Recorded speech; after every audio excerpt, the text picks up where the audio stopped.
ದೇವತೆ ಸತ್ಯ ಧರ್ಮದ ದೇವತೆ ಇಟಗಿರಿ ನೆಲೆಸಿದ ಭೀಮಾಂಬೆ ನಿನ್ನೆಯ ಪಾದಕ್ಕೆ ಶರಣೆಂಬೆ ಶರಣೆಂಬೆ ಶರಣೆಂಬೆ ಧರೆಗೆ ಬಂದಂಥ ದೇವತೆ ಸತ್ಯ ಧರ್ಮದ ದೇವತೆ ಧರೆಗೆ ಬಂದಂಥ ದೇವತೆ ಸತ್ಯ ಧರ್ಮದ ದೇವತೆ ಇಟಗಿರಿ ನೆಲೆಸಿದ ಭೀಮಾಂಬೆ ನಿನ್ನೆಯ ಪಾದಕ್ಕೆ ಶರಣೆಂಬೆ ಶರಣೆಂಬೆ ಶರಣೆಂಬೆ ಧರೆಗೆ ಬಂದಂಥ ದೇವತೆ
ದುರ್ಗಾ ಪರಮೇಶ್ವರಿ ಶಿಷ್ಟರ ಪರಿಪಾಲಿನಿ ದುಷ್ಟರ ಸಂಹಾರಿಣಿ ಪ್ರತಿ ಹೆಜ್ಜೆಯಲ್ಲೂ ಪ್ರತಿ ಕಷ್ಟಕ್ಕೂ ಒಂದೊಂದು ಅವತಾರ ತಾಳಿ 7-11 ಅವತಾರವನ್ನ ತಾಳೋ ತಾಯಿ ನೀನು ಹೀಗಿರ್ಬೇಕಾದ್ರೆ ಯಾಕಮ್ಮ ಯಾಕಮ್ಮ ನನ್ನ ಬಾಳಲ್ಲಿ ಕಣ್ಣೀರಿನ ತಂದಿಟ್ಟೆ ಈ ಬಡ ಹೆಣ್ಣಿನ ಬಾಳು ಬರೀ ಕಣ್ಣೀರಿನ ಗೋಳೆ ಆಗಿ ಹೋಯ್ತಲ್ಲಮ್ಮ ಹುಟ್ಟಿದಾಗಲೇ ತಂದೆ ತಾಯಿ ಕಳೆದುಕೊಂಡು ತಬ್ಬಲಿ ಆದೆ ಆದ್ರೆ ಆಶ್ರಯವಿಲ್ಲದ ನನಗೆ ನನ್ನ ಒಡ ಹುಟ್ಟಿದ ಅಣ್ಣ ತಾಯಿಯಾಗಿ ತಂದೆಯಾಗಿ ಮಮತೆ ಪ್ರೀತಿಯಿಂದ ಜೋಪಾನ ಮಾಡಿ ಬೆಳೆಸಿದ ಆದ್ರೆ ಬೆಳೆದು ನಿಂತ ಆ ಮರ ನನ್ನ ಪಾಲಿಗೆ ಆಶ್ರಯವಾಗಿತ್ತು ಬೆಳೆಸಿದ ಆ ಮರವನ್ನೇ ನನ್ನ ಪಾಲಿಗೆ ಕತ್ತರಿಸಿ ಹಾಕ್ಬಿಟ್ಟಿಯಲ್ಲಮ್ಮ ಆ ನೆರಳು ಕೂಡ ನನಗೆ ಸಿಗದ ಹಾಗೆ ಮಾಡಿ ಅದನ್ನು ನನ್ನಿಂದ ಕಸಿದುಕೊಂಡು ನನ್ನ ತಪ್ಪಲಿಯನ್ನಾಗಿ ಮಾಡಿಬಿಟ್ಟೆ ತಾಯಿ ನನ್ನ ತಪ್ಪಲಿಯನ್ನಾಗಿ ಮಾಡಿಬಿಟ್ಟೆ ಎಲ್ಲರನ್ನ ಕಳೆದುಕೊಂಡು ಯಾವ ದಿಕ್ಕು ಕಾಣದಿರೋ ತಾಯಿ ನಾನು ಯಾವ ದಿಕ್ಕನ್ನು ಕಾಣದಿರೋ ನನ್ನಣ್ಣ ರಾಜಶೇಖರ ಒಬ್ರಕ್ಕೊಬ್ರು ಪ್ರಾಣಕ್ಕೆ ಪ್ರಾಣ ಕೊಡೋ ಗೆಳೆಯರು. ಹೀಗಿರ್ಬೇಕಾದ್ರೆ ಒಬ್ಬರ ಜೀವನ ಒಬ್ರು ತೆಗಿತಾರ? ಸಾಧ್ಯ ಇಲ್ಲ, ಸಾಧ್ಯನೇ ಇಲ್ಲ. ಆದ್ರೆ ಆ ರಾಜಶೇಖರನ ಕೊಲೆ ಮಾಡಿ ಕೊನೆಗೆ ಆ ಕೊಲೆಯ ಅಪವಾದವನ್ನ ನನ್ನಣ್ಣನ ಮೇಲೆ ಹಾಕಿದ್ನಲ್ಲ ಈ ಊರಿನ ಗೌಡ ಭೂಪತಿ. ಆ ಪಾಪಿ ಏನು ಅರಿಯದನ್ನ ನನ್ನನಿಗೆ ಮೋಸ ಮಾಡಿಬಿಟ್ಟ. ನನ್ನ ಮೇಲೆ ಇಂಥ ಅಪವಾದ ಬಂತಲ್ಲ ಅಂತ ಅದೇ ಚಿಂತೆಯಲ್ಲಿ ನನ್ನಣ್ಣ ಕಾರ್ ಓಡಿಸುವಾಗ ಆಕ್ಸಿಡೆಂಟ್ ಅಲ್ಲಿ ಪ್ರಾಣವನ್ನೇ ಕಳೆದುಕೊಂಡು ಬಿಟ್ಟ.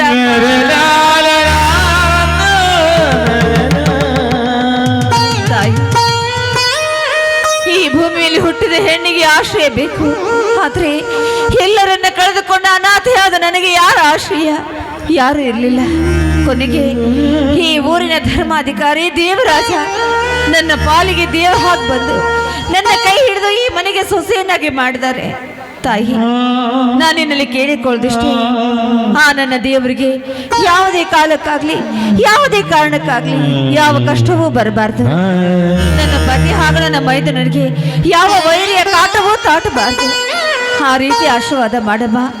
ಈ ನನ್ನ ಸಂಸಾರವನ್ನ ಸುಖವಾಗಿಡು ತಾಯಿ, ಸುಖ.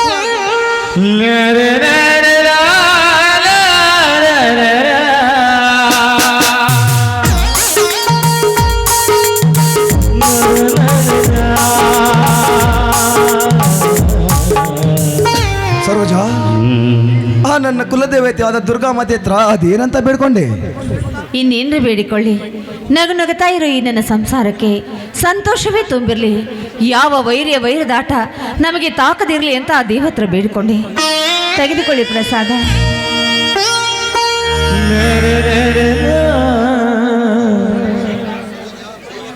ಸರೋಜ, ದೇವಲೋಕವಿದ್ದ ಮೇಲೆ ಭೂಲೋಕವಿರುವುದು ಸಹಜ ತಾನೇ. ಹಾಗೇನೆ ರಾಜನಂತೆ ಮೆರೆಯುತ್ತಿದ್ದ ಆ ಸತ್ಯ ಹರಿಶ್ಚಂದ್ರನಿಗೆ ಅದ್ಯಾವ ಕಷ್ಟಗಳು ಬಂದುವಂತ ನಾವೇ ನೋಡಿದ್ದೇವೆ. ಅಂಥದ್ದರಲ್ಲಿ ನಾವೇನ್ ಮಹಾ? ನೋಡು, ನಮ್ಮ ಹಣೆ ಬರದಲ್ಲಿ ಏನ್ ಬರೆದಿದೆಯೋ ಅದು ಹಾಗೆ ಆಗುತ್ತೆ.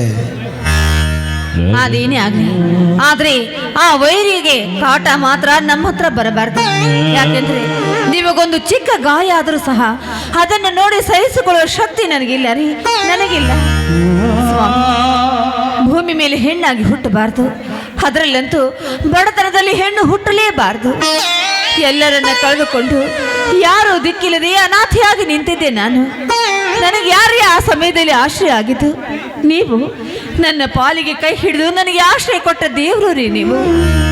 ನಿಮಗೆ ನಾನೆಷ್ಟು ಕೃತಜ್ಞತೆ ಸಲ್ಲಿಸಿದ್ರೂ ಕಡಿಮೆ. ನನ್ನ ಪಾಲಿನ ಸಂತೋಷ ಸುಖ ಎಲ್ಲ ನೀವೇ.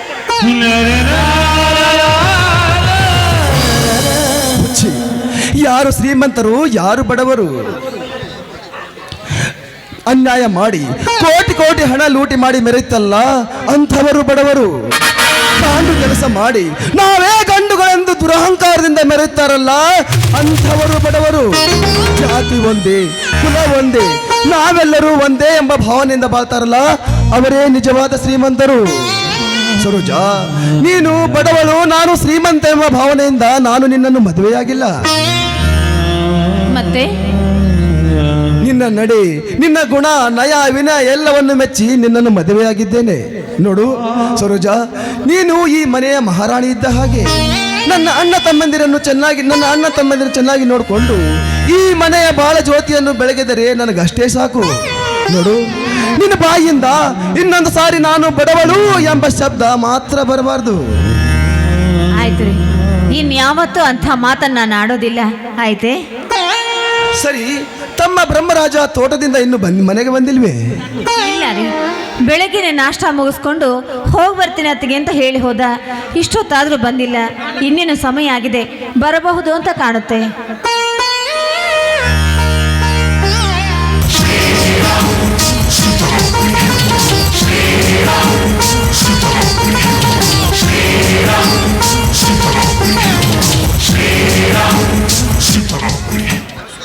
ನಮಸ್ಕಾರ ರೀ ಯಜಮಾನ್ರಿ.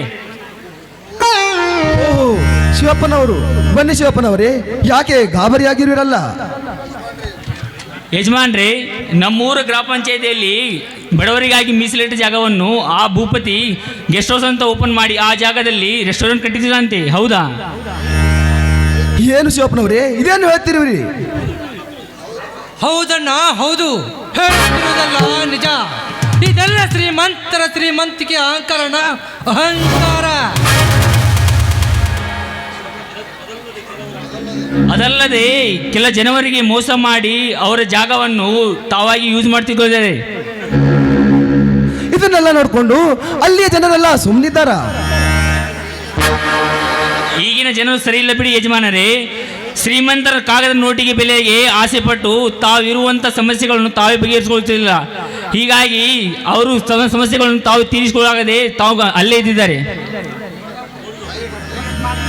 ಆಯ್ತು ಯಜಮಾನ, ನಾನು ಬರ್ತೇನೆ. ಆಯ್ತಪ್ಪ, ಹೋಗಿ ಬಾ. ಎಂತಹ ಮೂರ್ಖ ಜನ ಅಂತೀನಿ. ಅದೇ ಆ ಭೂಪತಿಯ ಹಣದಾಸೆಗಾಗಿ ಅವನ ಬೆನ್ನು ಹತ್ತಿದ್ದಾರಲ್ಲ.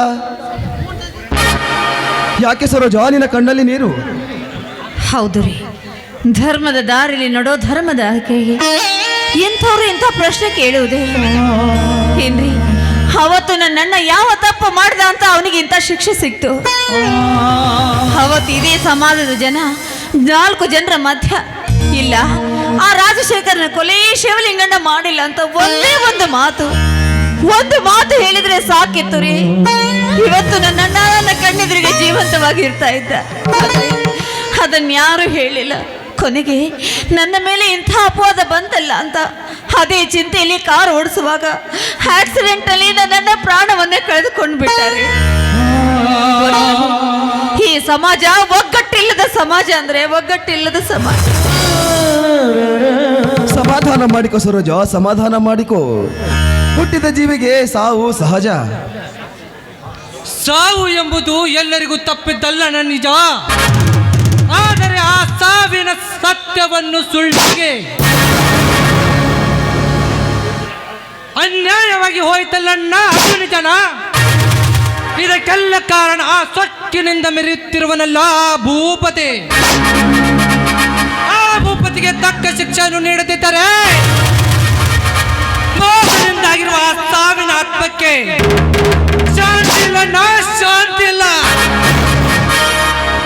ಏ ರಾಜ, ಯಾಕೆ ಇಷ್ಟೊಂದು ರೋಷದಿಂದ ದೇಶ ಬದಲಾಗೋದಿಲ್ಲಪ್ಪ, ಹಾಗೆ ವೇಷನೂ ಬದಲಾಗೋದಿಲ್ಲ. ನೋಡು, ಹಿರಿಯರು ಒಂದ್ ಮಾತು ಹೇಳಿದ್ದಾರೆ, ಮಾನವ ಜನ್ಮ ದೊಡ್ಡದಲ್ಲ, ಮಾನವೀಯತೆ ದೊಡ್ಡದು. ಶ್ರೀಮಂತಿಕೆ, ಹಣದ ಶ್ರೀಮಂತಿಕೆ ದೊಡ್ಡದಲ್ಲ, ಗುಣದ ಶ್ರೀಮಂತಿಕೆ ದೊಡ್ಡದು ಅಂತ. ನೋಡು, ನೀನು ದುಷ್ಟರನ್ನು ಸಂಹರಿಸಿ ಈ ಊರನ್ನೇ ಬೆಳಗೋ ಜ್ಯೋತಿಯಾಗಬೇಕು ಅಂದಾಗ ಈ ಊರಿನ ಜನರಿಗೆ ತಿಳಿಯೋದು ಯಾರು ಒಳ್ಳೆಯವರು ಯಾರು ಕೆಟ್ಟವರು ಎಂದು. ನೋಡಪ್ಪ, ಈ ಯಾವುದೇ ಕೆಲಸಕ್ಕೂ ಅವಸರ ಪಡಬೇಡ. ಸೊಕ್ಕಿನಿಂದ ಮೆರೆಯುತ್ತಿರುವ ಆ ಭೂಪತಿಯ ಮೆರೆಯುತ್ತಿರುವ ಆ ಭೂಪತಿಯ ಸೊಕ್ಕನ್ನು ಒದಗಿಸಲು ಆಮೇಲೆ ಇದ್ದೇ ಇದ್ದಾನೆ. ವಂಶಕ್ಕೆ ಕೀರ್ತಿ ತರುವ ನಮ್ಮ ತಮ್ಮ ಶಿವರಾಜನ ಶಿಕ್ಷಣಕ್ಕೆ ಏನಾದರೂ ತೊಂದರೆಯಾಯಿತೆಂದು ಸುಮ್ಮನಿದ್ದೇನೆ. ಇಲ್ಲದಿದ್ದರೆ ಆ ಭೂಪತಿಯ ಸೊಕ್ಕನ್ನು ಇಳಿಸಲಿಕ್ಕೆ ತಡವಿಲ್ಲ. ಓಹೋ, ನಾನು ಮರ್ತೇ ಬಿಟ್ಟಿದ್ದೆ. ಶಿವರಾಜ ಇವತ್ತು ಊರಿನಿಂದ ಬರ್ತಿದ್ದಾನೆ. ಅವನ ಟ್ರೈನಿಂಗ್ ಮುಗೀತಂತೆ.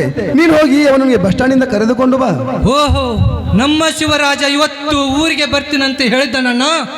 ಆಯ್ತು, ನಾನು ಹೋಗಿ ಅವನನ್ನು ಕರೆದುಕೊಂಡು ಬರುತ್ತೇನೆ.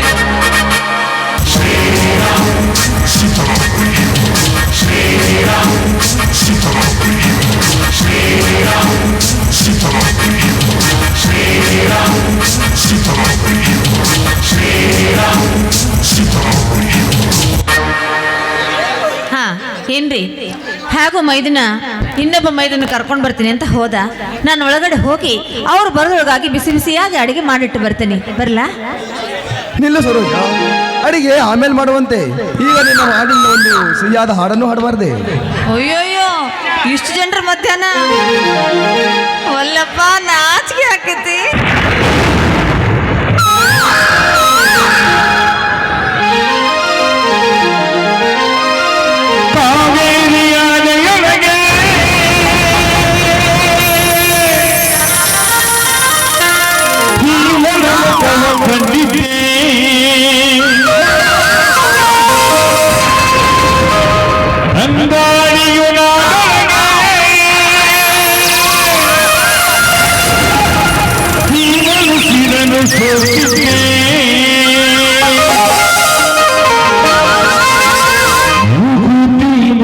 ಚಂದ ವಾಲಿಜುಮಿಗೆ ಗೊತ್ತು ಚಂದ ಕಾಸಗಳ ಗೊತ್ತು ಚಂದ ನಾಗಜನೆ ಜುಟ್ಟು ಚಂದ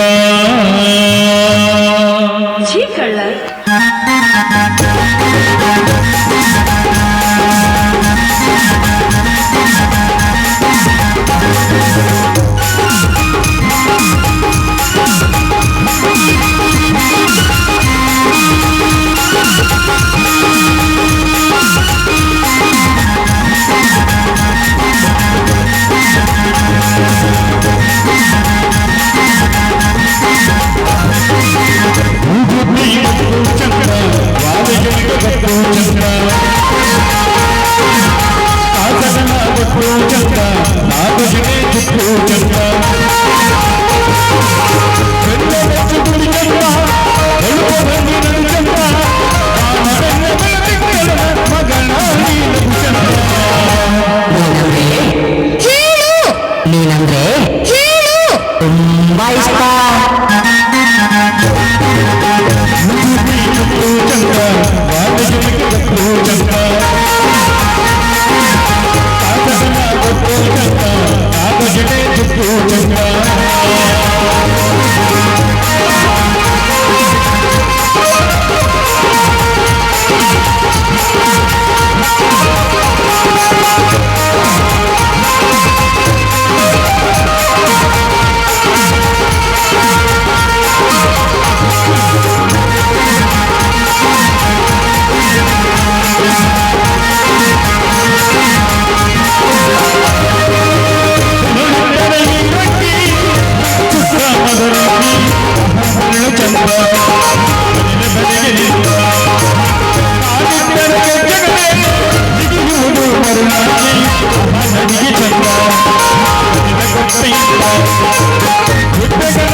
ಅಣ್ಣ ಚೆನ್ನಾಗಿದ್ಯಾ ಅಣ್ಣ?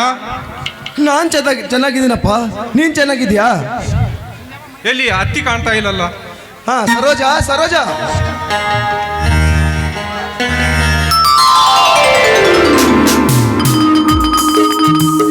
ಓಹ್ ಮೈದಿನ, ಬಾರಪ್ಪ.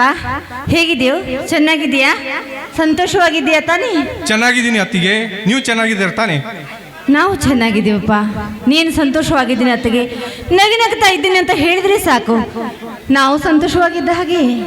ಅತ್ತಿಗೆ, ತಂದೆ ತಾಯಿ ಮಮಕಾರ ತೋರಿದ ನಿಮ್ಮಂತ ಸಂತೋಷದ ಮುಂದೆ ನನ್ನದ್ಯಾವುದು ಸಂತೋಷ ಅತ್ತಿಗೆ?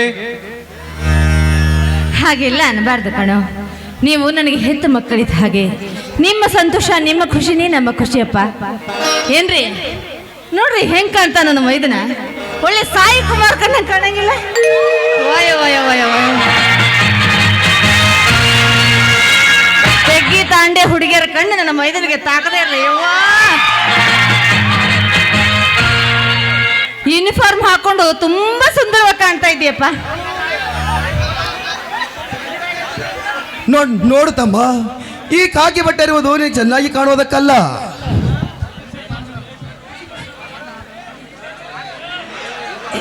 ಹಲೋ, ನೋಡ್ತಮ್ಮ, ಈ ಕಾಕಿ ಬಟ್ಟೆ ಹಾಕಿಕೊಂಡ್ರು ನೀನು ಚೆನ್ನಾಗಿ ಕಾಣುವುದಕ್ಕಲ್ಲಪ್ಪ. ಈ ಭಾರತಾಂಬೆಯ ಮಡಿಲಲ್ಲಿ ಜನಿಸಿದ ಈ ಕನ್ನಡ ನಾಡಿನ ಕನ್ನಡಿಗರ ರಕ್ಷಣೆ ಮಾಡಲಿಕ್ಕಾಗಿ.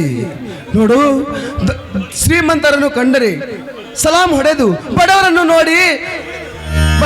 ನೋಡಿ ಭಯ ಭಯ ಇದು ಮಾಡಬೇಡ. ತಪ್ಪು ಯಾರೇ ಮಾಡಿದ್ರು ಅವರಿಗೆ ತಕ್ಕ ಶಿಕ್ಷೆ ನೀಡಿ ಅವರನ್ನು ನೀನು ಹುಲಿಯಂತೆ ಮೆರಿಬೇಕನ್ನೋದೇ ಈ ನಿನ್ನ ಅಣ್ಣನ ಆಸೆ. ಅಣ್ಣ, ಹಲೋ ಅಣ್ಣ, ನಿಮ್ಮ ಮುಂದೆ ನಾನು ಯಾರನ್ನು ಬಗ್ಗಲಾರೆ.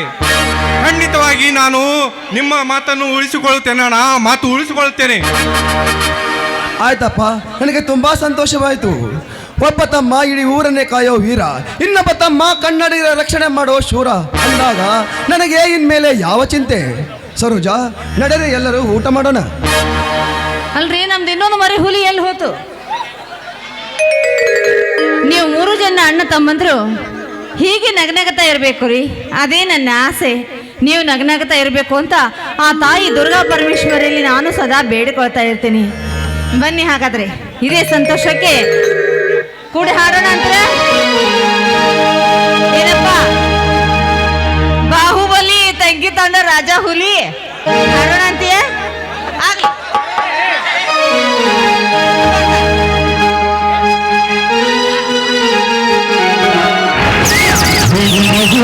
ನಾವೆಲ್ಲ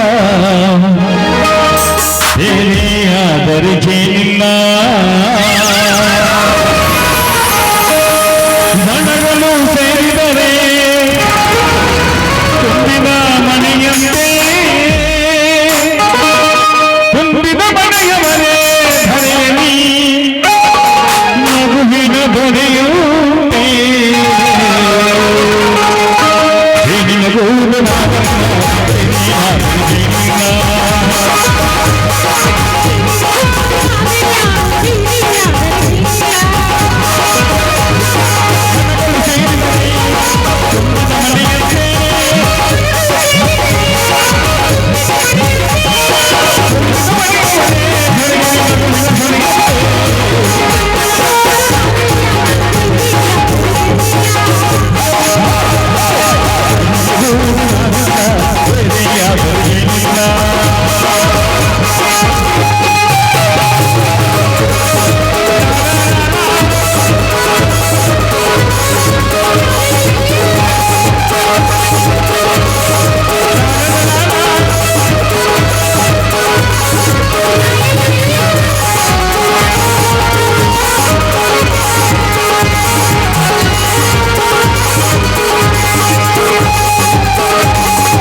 ವಸ್ತುವಿನ ಹಾನಿ ನಮಗಿಲ್ಲ. ಈ ಯೋಗಿನಿಯ ಪಾಲಿಸದಿದ್ದರೆ ಈ ಶತವೋ ಈ ಚಂದ್ರವೋ ಆಗಿದ್ದರೆ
ನಡೀರಪ್ಪ, ಪ್ರಸಾದ ಸಿದ್ಧವಾಗಿದೆ.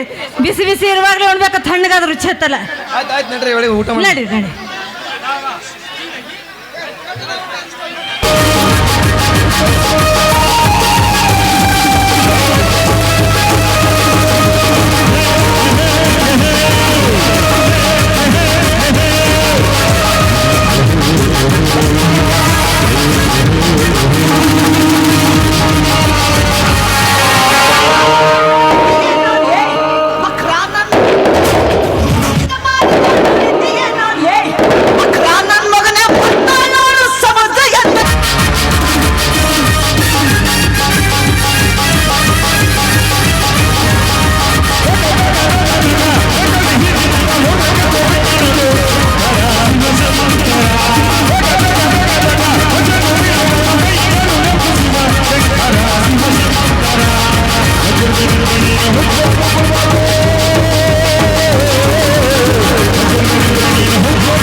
ಕೋಡಿಗೆ ಒಡೆಯ ಸಿಂಹನಾದರೆ ಈ ನಾಡಿಗೆಲ್ಲ ಒಡೆಯ ಈ ಭೂಪತಿ.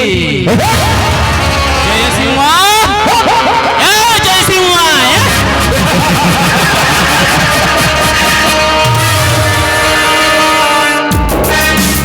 ಈ ಸಿಂಹಾದ್ರಿ ಬೆಟ್ಟಕ್ಕೆ ನಾನೇ ರಾಜನೆಂದು ಅಟ್ಟಹಾಸದಿಂದ ಮೆರೆಯುತ್ತಿರುವ ರಾಜಶೇಖರ ಕಲೆ ಮುಗಿಸಿಬಿಟ್ಟ ನನ್ನ ಬಲಗೈ ಬಂಟ ಸಂಕ್ರಮ.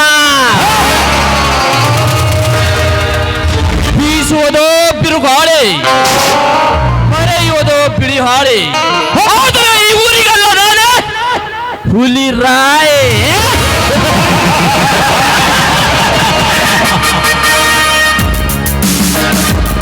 ಕೆಲವರಿಗೆ ಬಡವರಿಗಾಗಿ ನೀಡಿದ ಜಮೀನನ್ನು ಅಲ್ಲೇ ಸರಾಯ್ ಫ್ಯಾಕ್ಟರಿಯನ್ನು ಓಪನ್ ಮಾಡಿ ಅಲ್ಲೇ ಕಾರಾಗಿ ಓಪನ್ ಮಾಡಿದ್ದೇನೆ.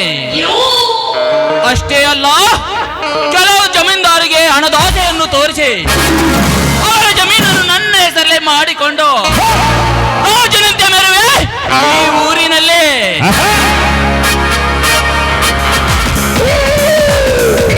सरकार का दरकार नहीं, ई भूपति को किसी का डर नहीं.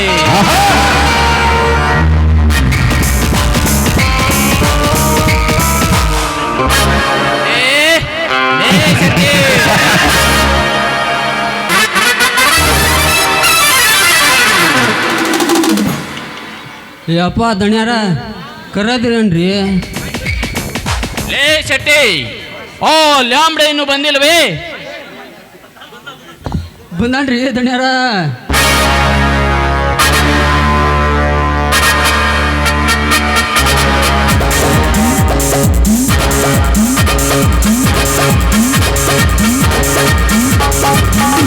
Welcome Lambde, welcome. Welcome, take your seat.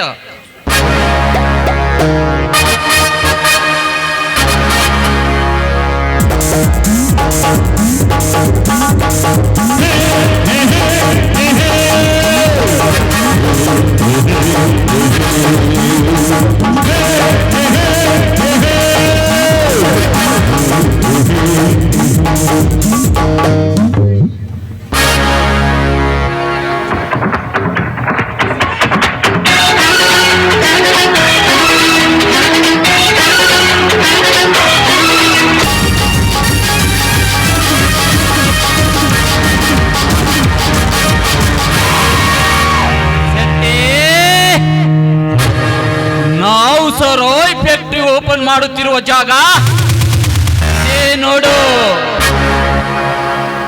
ದಣ್ಯಾರ ನೀ ಹೇಳುದು ಮಾತು ಖರೆ ಐತ್ರಿ. ಆದ್ರೆ ಈ ನಮ್ಮ ಊರಿನ ಜನರ ಆ ಜಾಗದೊಳಗೆ ಫ್ಯಾಕ್ಟ್ರಿ ಕಟ್ಸಾಕ ಹೆಂಗ್ ಕೊಡ್ತಾರ್ರಿ ದಣ್ಯಾರ? ಲೇ ಶೆಟ್ಟಿ, ಕೆಲವು ಬಡವರ ಜಾಗವನ್ನು ತೆಗೆದುಕೊಂಡು ಅಲ್ಲಿ ಸರೋಯ್ ಫ್ಯಾಕ್ಟ್ರಿಯನ್ನು ಓಪನ್ ಮಾಡಿ ಬಾರನ್ನು ಓಪನ್ ಮಾಡಿದ್ದೇನೆ. ಈ ಭೂಪತಿಯ ಖಯಾಮತ್ ಯಾರು ಬಲ್ಲವರಿಲ್ಲ.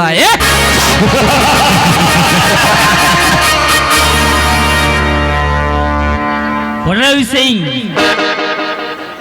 Lamde, this place is your wine factory consultancy place. You got it?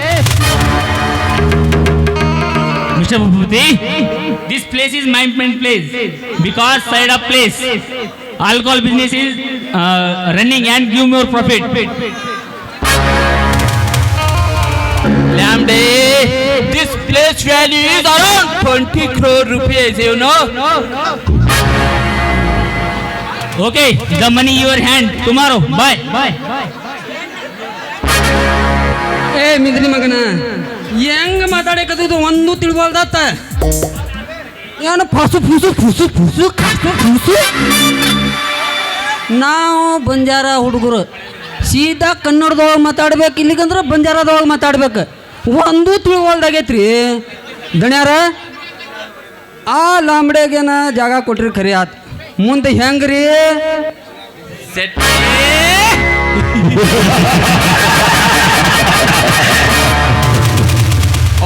ಲ್ಯಾಂಬ್ಡೆ ಬ್ರೇ ಕನಸು ಕಾಣುವುದು ಅಷ್ಟೇ.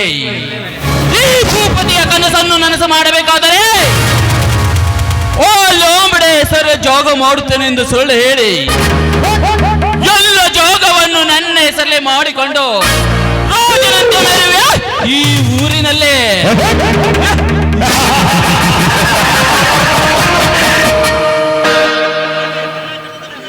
ಅಲ್ರಿ ಅಪ್ಪರ, ನೀವು ಸುಳ್ಳು ಹೇಳಿ ಕ್ಯಾಸಿ ಅವನಿಗೇನ ಅಮರ್ಸಿದ್ರಿ. ಆದ್ರ 500ದ 1000ದ ನೋಟ್ ಬಂದ್ ಮಾಡಿದಂಗ ನಿಮ್ಮ ಪ್ರಾಫಿಟಿನ ಯಾರು ಬಂದ್ ಮಾಡಿದ್ರೆ ಏನ್ ಮಾಡ್ತೀರಿ?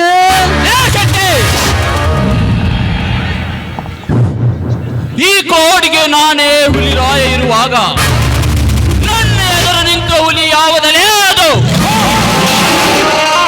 ನಾನೇನು ಸಾಮಾನ್ಯದವನೆಂದು ತಿಳಿದುಕೊಂಡೇನಲೇ ಮಗನೇ. ನನಗೂ ಒಂದು ರಾಜಕೀಯ ಪಕ್ಷವಿದೆ. ಹಾ ಶೆಟ್ಟಿ, ಇವತ್ತು ಕೋಲ್ಕತ್ತಾದಿಂದ ಗೆಸ್ಟ್ಗಳು ಬರ್ತಿದ್ದಾರೆ. ನಾನಿನ್ನು ಹೊರಡ್ತೇನೆ. ಇಲ್ಲೇ ನಿಂತು ನೀನು ಕೆಲಸವನ್ನು ನೋಡಿಕೋ. ಆಯ್ತ್ರಿ ದಣ್ಯಾರ, ನೀವು ಹೇಳಿದಂಗೆ ಇಲ್ಲೇನು ನಿಂದಿರ್ತೀನಿ. ಯಾವ್ದಾರ ಇದ್ರ ಕಳಿಸ್ಬಿಡ್ರಿ ಹಂಗ. ಶೆಟ್ಟಿ, ನಾನಿನ್ನು ಹೋಗಿ ಬರ್ತೇನೆ.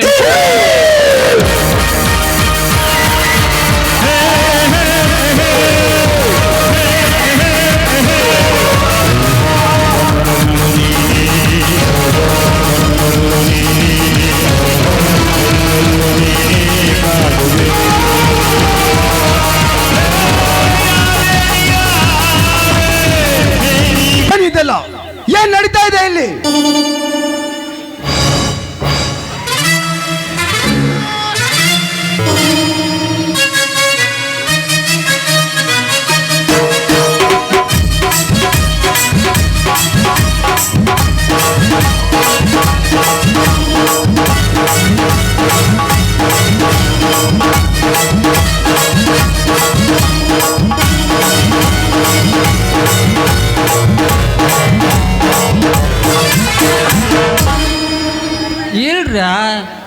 ನಮ್ಮ ದಣಿಯಾರ ಗೆಸ್ಟ್ ಹೌಸ್ ಕಟ್ಟಾಕತ್ತಾರ.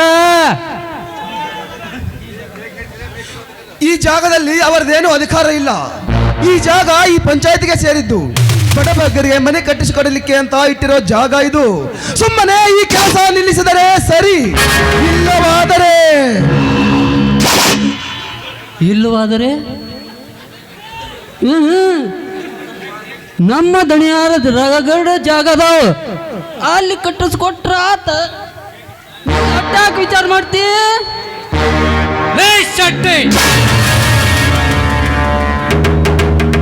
ಮರ್ಯಾದೆಯಿಂದ ಹೇಳಿದ್ರೆ ಗೊತ್ತಾಗುತ್ತಿಲ್ಲನಲ್ಲೇ ಒಳ್ಳೆ ಸೂಳೆ ಮಗನ. ಎಲ್ಲ ಕೆಲಸವನ್ನು ನಿಲ್ಲಿಸು, ಇಲ್ಲದಿದ್ದರೆ ನಿಂದು ಒಂದು ಕಾಲು ಕೈ ಕತ್ತರಿಸಿ ಕೈಯಲ್ಲಿ ಕೊಡುತ್ತಾನೆ ಈ ಗಂಡ ಗರುಡ. ಎಚ್ಚರ ಮಗನೇ, ಎಚ್ಚರ. ಯಪ್ಪ ಸಾವುಕಾರ, ನನಗೇನು ಗೊತ್ತಿಲ್ರಿ. ನಾ ಯಾರೋ ಅದಾರತ್ ಹೇಳಿ ಕ್ಯಾಸಿ ನಿಮಗೆ ಹಂಗೆ ಮಾತಾಡ್ಬಿಟ್ಟಿನ್ರಿ. ನನಗೆ ಕ್ಷಮ ಮಾಡ್ರಿ, ನಾ ಇನ್ನು ಹೋಗಿನ್ರಿ ಅಪ್ಪಾರ.